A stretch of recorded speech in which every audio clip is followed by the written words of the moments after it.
Pak army chief ఆ పిచ్చి కుక్క మరోసారి భారత్ పై మొరిగింది.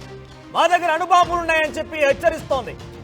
ఒకప్పుడు ఇదే ఆపరేషన్ సింధూర్ లో భాగంగా ఈ పాక్ ఆర్మీ చీఫ్ ఆసిం మునీర్ గాడు దాక్కున్నాడు. అక్కడ టెర్రర్ క్యాంప్స్ పైన అక్కడ చేసేటువంటి కొన్ని కార్యకలాపాల పైన దాడులు చేశాం, ఎయిర్ బేస్లను కుప్పకూల్చేశాం. అయితే అక్కడ ఉన్నటువంటి ఒక ఎయిర్ బేస్ కుప్పకూల్చేటువంటి ప్రయత్నాల్లో భారత ఆపరేషన్ సింధూర్ కొనసాగిస్తూ ఉంటే ఆ ఎయిర్ బేసెస్ సమీపంగా ఉన్నటువంటి ఈ ఆసిం మునీర్ పరుగులు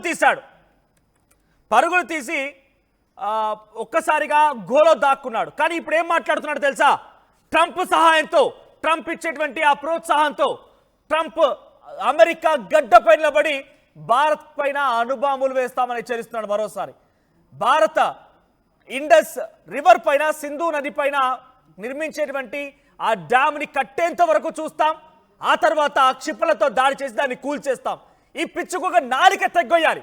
అప్పటికే మన భారత మరి ఏ అండర్స్టాండింగ్ లో భాగంగా ఆగిపోయింది తెలియదు. కానీ వ్యాఖ్యలు చూస్తుంటే రక్తం మరుగుతుంది. మరోసారి వాడు ఫీల్డ్ మార్షల్, వాడు ఫీల్డ్ మార్షల్, రకరకాలుగా వాడు నిజంగా ఈ మాటలు విన్న తర్వాత కొంత ఇబ్బందికరంగానే ఉంది.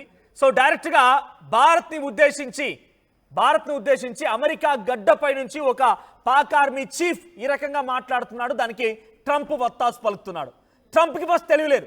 ట్రంప్ అసలు మనిషే కాదు, పూర్తిగా దిగజారిపోయాడు. ఆ పిచ్చి కుక్కలకి ఈ పిచ్చిలేసినటువంటి వెర్రి కుక్క ఇంకా తోడైనట్టు కనబడుతోంది ఈ మాటలతోని. పాకిస్తాన్ పైన ఆపరేషన్ సింధూర్లో భాగంగా ఇండియా చేసినటువంటి దాడికి సంబంధించి పారిపోయాడు. ఎయిర్ బేసెస్ పై చేసినటువంటి దాడిలో ఒక్కసారిగా అక్కడి నుంచి పరుగులు పెట్టాడు. అక్కడి నుంచి దాక్కున్నాడు, గోలోకి వెళ్ళిపోయాడు. నూర్ఖాన్ ఎయిర్ బేస్ దగ్గర మన భారత ఆర్మీ దాడి చేస్తే అక్కడ సమీపంగానే వాడి ఇల్లు ఉందట, వాడు ఉండే నివాసం ఉందట. అక్కడ దాడి జరిగిన వెంటనే రాత్రికి రాత్రి గోలోకి వెళ్ళిపోయి టన్నెలో దాక్కున్నాడు. వారం రోజుల పాటు ఎక్కడ చచ్చిపోయాడా, బతుకున్నాడా, అసలు ఏమైపోయాడు ఈ ఫాల్తుగాడని కనబడలేదు. కానీ ఇప్పుడు మళ్ళీ అమెరికా గడ్డపై నుంచి వచ్చి అక్కడ నుంచి ఇండియాను హెచ్చరిస్తున్నాడు. ఏమని? మేము భారత్పై అణుబాంబు వేస్తామట. అణుబాంబు వేస్తావా? నువ్వు చైనా నుంచి అగ్గువకు కొనుగోలు చేసినటువంటి ఆ చైనా మిసైల్స్ మా హర్యానా ప్రాంతాల్లో పడిపోతే మా ప్రాంత ప్రజలు రాకెట్ల లాగా ఆడుకున్నారు. మీరు వేసిన మిసైల్స్ మొత్తం కూడా మా వాళ్ళు పేపర్ రాకెట్ లాగా ఆడుకున్నారు. నువ్వు వేసిన డ్రోన్స్ మొత్తం కూడా గాల్లోనే నీళ్ళ కురిపించేశాం, గాల్లోనే వాటిని బ్లాస్ట్ చేశాం. ఏ ధైర్యంతో వీడు మళ్ళీ మాట్లాడుతున్నాడు? ఏ ధైర్యం, ఏ తెగింపుతో వీడు మాట్లాడుతున్నాడు అంటే కేవలం ట్రంప్ మాత్రమే. ఈ ట్రంప్, ఈ మ్యాడ్ మ్యాన్, ఈ పిచ్చిలేసినటువంటి ఒక వ్యక్తి కారణంగానే మళ్ళీ అమెరికా గడ్డపై నుంచి పాకిస్తాన్ రకంగా మాట్లాడగలుగుతోంది. ఆపరేషన్ సింధూర్ తర్వాత ఎందుకు నోరు మూసుకున్నావు? మరి ఆ బిలవాల్ భుట్టో గాడు, షెహబాజ్ షరీఫ్ గాడు, వీళ్ళందరినీ గాడు వాడు అని ఎందుకు మాట్లాడుతున్న ఈ పదాలంటే నేను ఎట్టి పరిస్థితుల్లో సహించను. పాకిస్తాన్ మాట్లాడే మాటల్ని ఎట్టి పరిస్థితుల్లో ఊరుకునే ప్రసక్తే లేదు. బికాస్ ఎక్కడో నార్త్ ఇండియాలో ఒక చిన్న ఘటన జరిగింది కదా అనుకున్నాం. కానీ ఎంతటి ప్రమాదకర ఘటనలు అవన్నీ కూడా మనం చాలా కల్లారా ఆర్టీవీ మీకు చూపించే ప్రయత్నం చేసింది. పాకిస్తాన్ నుంచి వచ్చిన ఉగ్రవాదులు మన భారతీయుల్ని హతమారుస్తూ, ఊచకోత కోస్తూ, వాళ్ళ రక్తాన్ని నేల చూపిస్తూ రకరకాల ప్రయత్నాలు చేస్తే ఆ ప్రయత్నాలు మొత్తాన్ని కూడా మనం సహించాలా, ఊరుకోవాలా? ఇంకా వాళ్ళు మాట్లాడుతుంటే సైలెంట్గా మౌనంగా ఉండాలా? అమెరికా గడ్డపై నుంచి అణుబాంబులు వేస్తాం.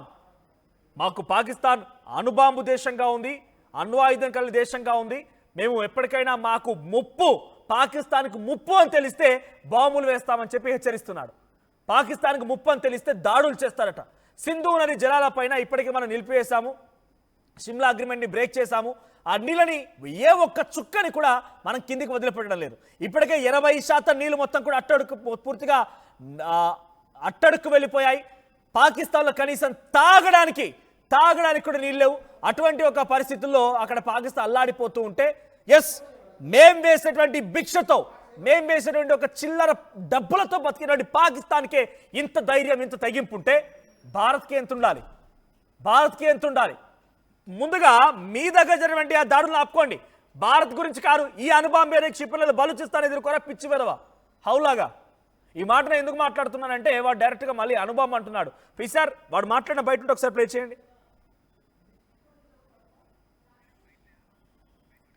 సో వాడు ఏమంటాడంటే డైరెక్ట్గా, నేను పాకిస్తాన్ పైన ఎవరైనా ముప్పుగా మారితే, పాకిస్తాన్ పైన ఎవరైనా ప్రమాదంగా మారితే వాళ్ళను అంతు చూస్తాం, అణుబాంబును ప్రయోగిస్తాం. ఈ మాటని అమెరికా గడ్డపై నుంచి మాట్లాడుకొచ్చాడు. సింధు జలాలపైన భారత్ డ్యాములు కడుతోంది, డ్యాములు కట్టేంత వరకు మేము సైలెంట్గా ఉంటాం, డ్యామ్ కట్టిన తర్వాత మాత్రం వాటిని పేల్చేస్తాం, క్షిపణులు వేస్తే చాలు అవి కుప్పగూలిపోతాయట. చిన్న పిల్లగాడిలాగా, ఒక చిన్న పిల్లగాడిలాగా వెళ్ళి దాక్కున్న ఈ బెదవ మళ్ళీ భారత్ పైన దాడులు చేస్తామంటే, ఒరే పిచ్చోడా, నిజంగా చెప్తున్నాం, భారత్ ఇంకా చాలా కంట్రోల్గా ఉంది. అమెరికా భయపెడితేనే భయపడలేదు. అమెరికా టారిఫ్ అని చెప్తేనే నువ్వెంత, నీ లెక్కెంత కొట్టి పారేసింది. డొనాల్డ్ ట్రంప్ లాంటి దిక్కులేదు భారత్లో. నువ్వు వచ్చి పెద్దగా కట్టలు కడతావా, ఇక్కడ పెద్దగా పొడి చేస్తావా?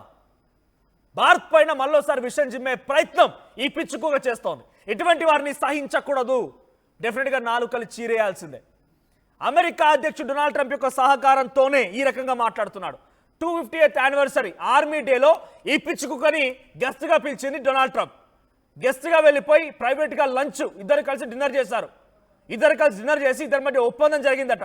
మాకు డిఫెన్స్ సిస్టమ్ కావాలి, మాకు కొన్ని ఆదాయ వనరులు కావాలి, మేము కొంచెం ఇక్కడ బతకడానికి మాకు కొంచెం తిండి తిప్పలు కావాలి, ఆ తర్వాత నువ్వేం చెప్తే అది చేస్తామని చెప్తే ఆ మ్యాడ్ మ్యాన్ ఏమో వీళ్ళందరికీ బిస్కెట్లు వేశాడు. ఈ కుక్కలన్నింటికి బిస్కెట్లు బోన్స్ ఇవ్వడంతో వీళ్ళు మళ్ళీ మొరడం మొదలు పెడుతున్నాయి. మళ్ళీ డిక్కీ బలిసినటువంటి ఆ కోడి చికెన్ సెంటర్ ముందుకు వచ్చి తొడగొట్టిందంటారు డైలాగ్ ఉంటుంది చూస్తారు. ఆ రకంగా మళ్ళీ భారత్ పైన అటువంటి డైలాగులతో రెచ్చిపోతున్నాడు వీడు. అణుబాంబులు వేస్తాం, క్షిపణులతో దాడులు చేస్తాం, భారత్ని మేము మా సత్తా ఏంటో చూపిస్తామట వాడు మాట్లాడుతున్న మాటలు.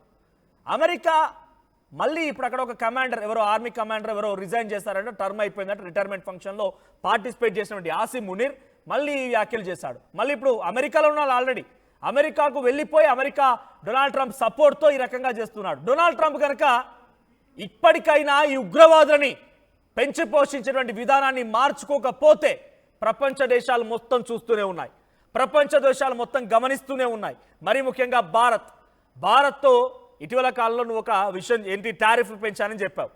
కొరివితో తలగొక్కున్నట్టే డొనాల్డ్ ట్రంప్, నువ్వు ఆహారాన్ని, నువ్వు తినేటువంటి తిండినే పూర్తిగా నేల కురిపించేసుకున్నావంటగా భావించాలి. భారత్పై టారిఫ్ విధించడం అంటే ఇక్కడ నుంచి ఫుడ్ సప్లై అవుతుంది, ఇక్కడ నుంచి మీట్ సప్లై అవుతుంది, ప్రతిదీ నువ్వు తినే తిండి కూడా భారత్ నుంచి సప్లై అవుతుంది. భారత్పై టారిఫ్ విధించి నీ దేశస్తులని నువ్వు నట్టెట్ట ముంచినట్టే.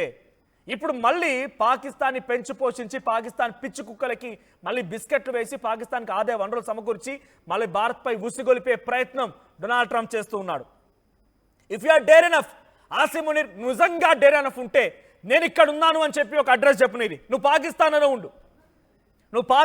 ఉండు, పాకిస్తాన్ ఇంకెక్కడైనా ఉండు, నేను ఇక్కడ ఉన్నానని చెప్పి ఇన్ఫర్మేషన్ పాస్ అయ్యి 1 to 1 మా భారత ఆర్మీకి సంబంధించిన ఒక సింగిల్ సోల్జర్ అయినా సరిపోతుంది నిన్ను అంతమొందించడానికి. ఒక సింగిల్ సోల్జర్, నా భారతదేశానికి సంబంధించి ఒక సింగిల్ సోల్జర్ సరిపోతాను నేను పూర్తిగా అంతమొందించి ఖండాలుగా నిన్ను ఖండించడానికి. పిచ్చి పిచ్చి వ్యాఖ్యలతో మరోసారి భారతీయ ఆర్మీని రెచ్చగొట్టే ప్రయత్నం, మొన్న పూంచ్ సెక్టార్లో మళ్ళీ కొంత దాడులకు తెరలేపే ప్రయత్నం పాకిస్తాన్ చేసినట్టుగా కొంచెం చర్చనీయాంశంగా మారింది. ఆపరేషన్ మహాదేవ్, ఆపరేషన్ శివశక్తి ఇవన్నీ కూడా వీటి పేరిట కంప్లీట్గా పాకిస్తాన్ని కుప్ప గురిపించే ప్రయత్నం చేస్తున్నాం. ఏ ఒక్క కనీసం పాకిస్తాన్ మద్దతుదారుడు వాడి యొక్క శ్వాస కూడా తీసుకోకుండా భారతదేశంలో ఉంటే వాని పీక బిస్కి వాని అంతమొందించే ప్రయత్నం మన భారత ఆర్మీ చేస్తుంటే సహించలేకపోతున్నారు. Operation Mahadev, operation Shivashakti, operation Akal ఇవన్నీ కూడా ఉత్తర భారతదేశం జమ్మూ అండ్ కాశ్మీర్ ప్రాంతాల్లో జరుగుతూ ఉన్నాయి. భారత ఆర్మీ, సిఆర్పిఎఫ్ అండ్ జమ్మూ పోలీసుల యొక్క జాయింట్ ఆపరేషన్లో భాగంగా ఇప్పటికే పదుల సంఖ్యలో టెర్రరిస్టులని పూర్తిగా అంతమొందించే ప్రయత్నం చేస్తున్నాం. టెర్రరిస్ట్ అనే పదం లేకుండా చేస్తున్నాం, సానుభూతి పరులు లేకుండా చేస్తున్నాం. స్లీపర్ సెల్స్ ని డైరెక్ట్ గా కంప్లీట్ గా స్లీప్ మోడ్ లోకి పంపిస్తూ ఉన్నాం, కంప్లీట్ గా వారిని హతమారుస్తూ ఉన్నాం.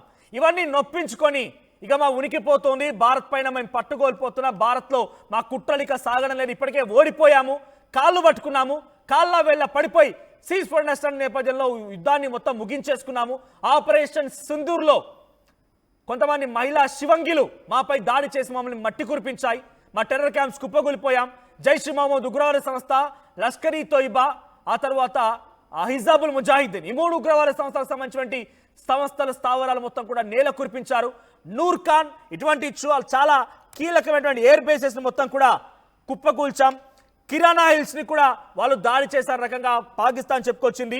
Murid air base, Rahimyar Khan air base, Nur Khan air base, Jacobabad air base, ఈ రకంగా 9 టెర్రర్ క్యాంప్స్ ని, 13 ఎయిర్ బేసెస్ ని పూర్తిగా కుప్పకూల్చాం. కాబట్టి ఇక పాకిస్తాన్కి అంతు చిక్కడం లేదు. తమ దగ్గర కనీసం యుద్ధం చేయడానికి గన్నుల్లో బుల్లెట్లు కూడా లేవు. ఇటువంటి ఒక దౌర్భాగ్యమైన పరిస్థితిని పాకిస్తాన్ ఎదుర్కొంటుండగా వారికి డొనాల్డ్ ట్రంప్ ఒక పిచ్చి వ్యక్తి, మానసిక రుగ్మతతో బాధపడుతున్న ఒక వ్యక్తి, కంప్లీట్గా మెంటల్ అయిపోయిన ఒక వ్యక్తి సపోర్ట్ ఇస్తూ వారినందరినీ కూడా మళ్ళీ పాకిస్తాన్ భారత్ పైన యుద్ధానికి తెరలే విధంగా ప్రేరేపిస్తూ ఉన్నాడు. రష్యా ఇండియా ఇద్దరి మధ్య స్నేహ భావాన్ని చూడలేకపోతున్నాడు. రష్యా నుంచి ఇండియా ఆయిల్ కొనడాన్ని తట్టుకోలేకపోతున్నాడు. ఇండియా రోజు రోజుకి డెవలప్డ్ కంట్రీగా మారుతున్నటువంటి తత్వాన్ని తట్టుకోలేకపోతున్నాడు. ఇండియా ఎప్పటికైనా అమెరికాకి పోటీ వస్తుందని చెప్పి భావించేటువంటి ఆ విధానాన్ని తట్టుకోలేకపోతున్నాడు. రేసు పాల్గొనాలి, కానీ రేసులో నేను ఒక్కనే ఉండాలి. నేను నడిచినప్పుడే రేస్ జరగాలి, నేను ఆగిపోతే రేస్ ఆగిపోవాలి, నేనే విన్నర్గా ఉండాలని ఒక తత్వంతో అమెరికా అధ్యక్షుడు డొనాల్డ్ ట్రంప్ ఉన్నాడు. అందుకే ఆ మానసిక రుగ్మతతో బాధపడేటువంటి వ్యక్తి అమెరికా భారత్ పోటీ పడకూడదు అంటే ఏ రకంగా పోటీ పడుతున్నాయి మీరు ఆశ్చర్యపోవచ్చు. నిజంగా అమెరికా భారత్తో పోటీ పడుతుందానంటే డెఫినెట్గా అక్కడ అమెరికాలో అంతటి మేధస్సు, టెక్నాలజీ, ఇతర అన్ని అంశాల్లో కూడా ముందుకు వెళ్తుందంటే డెఫినెట్గా భారతీయుల ప్రోద్బలంతోనే, భారతీయుల యొక్క సపోర్ట్తోనే. రేపటి రోజున అదే భారతీయులంతా తిరోగమనం వైపుగా మళ్ళీ భారత్లోకి వచ్చి ఇక్కడ కనుక ఆ టెక్నాలజీని, ఆ మేధస్సును కనుక ఉపయోగించాల్సి వస్తే అమెరికాని మించిపోవచ్చు. అటువంటి శక్తి సామర్థ్యాలు భారత్ దగ్గర ఉన్నాయని డొనాల్డ్ ట్రంప్ భావించాడు. కాబట్టి మొన్న మధ్య యుద్ధం సమయంలో కూడా ఇండిజినియస్ వెపన్స్ మన దగ్గర తయారైనటువంటి డ్రోన్స్, మిసైల్స్, ఇతరత్ర డిఫెన్స్ సిస్టాలు మొత్తం కూడా అద్భుతమైనటువంటి ప్రదర్శన చూసినటువంటి ప్రపంచ దేశాలు నివ్వెరపోయాయి. ఏకంగా డొనాల్డ్ ట్రంప్ లాంటి వ్యక్తికి అయితే చెమటలు కక్కున్నాడు. అటువంటి వ్యక్తి ఇప్పుడు పాకిస్తాన్ని మళ్ళీ రెచ్చగొట్టి ఆయన ఆయుధాలు సమకూర్చి మళ్ళీ భారత్ పైన కుట్రలు, కుతంత్రాలు పైనటువంటి ప్రయత్నం ఆసిమ్ మునీర్ గారు చేస్తున్నాడు. ఏంటి, ఒక ఆర్మీ చీఫ్, ఒక దేశానికి సంబంధించిన ఆర్మీ చీఫ్ వేరే ఒక ప్రాంతానికి వెళ్ళిపోయి అక్కడి నుంచి భారత్ని హెచ్చరిస్తూ ఉంటే డొనాల్డ్ ట్రంప్ పడుకున్నాడా? డొనాల్డ్ ట్రంప్ కన్ను లేవా? డొనాల్డ్ ట్రంప్కి చెవులు లేవా? ఉక్రెయిన్ రష్యాపై దాడి చేస్తూ ఉంటే రష్యా తిప్పికొట్టే ప్రయత్నం చేస్తే రష్యా తప్పు అవుతుంది. ఇప్పుడు పాకిస్తాన్ మళ్ళీ ఈ రకంగా మాటల రూపేణా భారత్పై దాడి చేస్తుంటే భారత్ ఏదైనా చర్యలు తీసుకుంటే భారత్ తప్పు అవుతుందా? అంటే నీ మిత్రత్వ దేశాలు ఉక్రెయిన్ లేకపోతే పాకిస్తాన్, ఉగ్రవాద దేశాలన్నీ కూడా మంచివి నీ దృష్టిలో లేదు, ఇతర దేశాలన్నీ కూడా చెడ్డవా? ఒక ద్వంద్వ వైఖరి, ఒక మ్యాడ్ మ్యాన్, పిచ్చి వ్యక్తిలాగా డొనాల్డ్ ట్రంప్ కనబడుతున్నాడు. ఇప్పటికైనా అమెరికా మనకి ఎంత ప్రమాదమో భావించండి, గుర్తెరగండి, ఆలోచించండి. ఇకనైనా మన అవగాహన లేకపోతే అమెరికాలో రేపటి రోజున భారతీయులకు సంబంధించి ఎంత ఇక్కట్లు ఎదుర్కొంటామో ఆలోచించండి. వాడు చెప్తే వినాలంట, వాడు చెప్తే మనం నిల్చోవాలంట, వాడు చెప్తే కూర్చోవాలంట. ఇదేది జరగకపోతే బెదిరించి భయపెట్టి మనం ఏదో చేయాలనుకుంటున్నాడు. అప్పటికి వినకపోతే ఈ రకంగా మళ్ళీ కొన్ని కుక్కలని మన వైపుగా ఉసుగొలిపి వాటితో దాడి చేయించాలి, వాటితో ఏదో ఒక రకంగా కుట్రలు, కుతంత్రాలు చేయాలని ఒక ఆలోచనతో డొనాల్డ్ ట్రంప్ ఉన్నాడు. ఆసిమ్ మునీర్ మాట్లాడిన మాటలకి ఒక భారతీయ పౌరుడిగా నాకైతే రక్తం మరుగుతోంది.